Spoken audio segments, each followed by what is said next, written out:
השאלות שהחברה בישראל מתמודדת איתן בימים אלה נשאלו על ידי פילוסופים במזרח ובמערב לאורך הדורות. מהו שוויון, ובפרט שוויון זכויות? מהי דמוקרטיה? מדוע הבנתה כדעת הרוב בלבד איננה מספקת? ואיך ניתן לקיים את מובנה ההכרחי כהגנה על זכויות המיעוט? איך מכוננים יחסי רוב מיעוט צודקים? מהי חירות? מהי זהות? זהות לאומית? זהות דתית? זהות אנושית?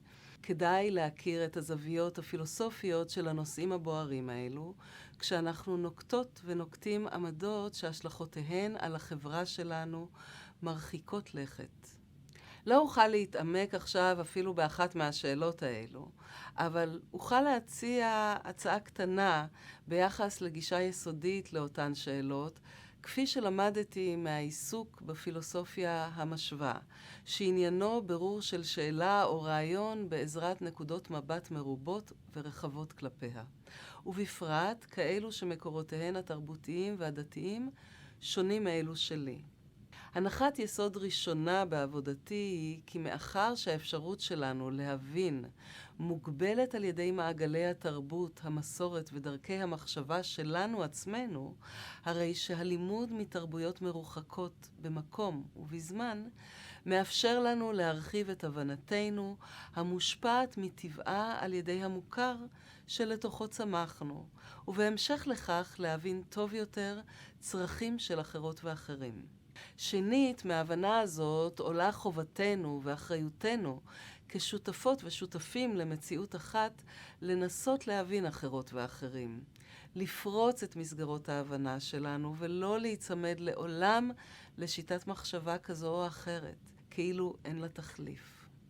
שלישית, עצם הניסיון להבנת עולמות אחרים מרחיב את עולמנו שלנו ומאפשר לכל אחת ואחד התפתחות וצמיחה אישית ומודעות חברתית טובה יותר. בהקשר הזה יש חשיבות מיוחדת לשני עניינים. האחד הוא חשיבות הזמן, העבר, ההווה והעתיד, כחומר החיים הפועל כמארג אחד. השני הוא חיוניות האחר, זה שחי הרחק בזמן ובמרחב להבנת עצמי והתרבות שבה אני חיה. עלינו ללמוד מהעבר. לעתים אנחנו שוגות באשליה שאנחנו חופשיות, שבידינו הבנות מדעיות, פתרונות רציונליים וידע שחסר בחברות מסורתיות, ועל כן עלינו להפנות מבט פנימה מבלי לתת את הדעת לאחר שחי בעבר. אבל העבר הוא תנאי הכרחי לידיעה. לא נוכל להגיע להבנה טובה של אף רעיון או צורת חיים מתוך ניתוח נקודתי של מאורע.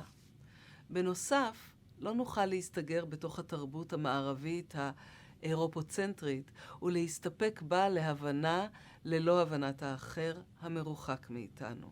מנקודת המבט הפילוסופית הזאת אין אחרות ואין זרות במרחב האנושי.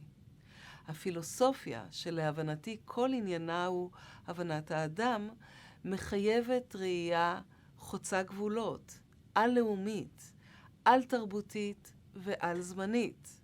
כשאנחנו לומדות ולומדים פילוסופיה מסין או הודו או אפריקה, אנחנו לא מציעות ראייה אלטרנטיבית שתישען מכאן ואילך על תרבות אחרת, אלא להפך, זה ביטוי הרצון שלנו להכיר במשחק על-לאומי, חשוב בעולם המודרני, ולחקור במרץ מסורות אחרות לטובת פירוק תבניות מוכרות, כמו המערב, מודרנה, נאורות, אסיה, או עולם האסלאם, לטובת הימנעות מהכללות.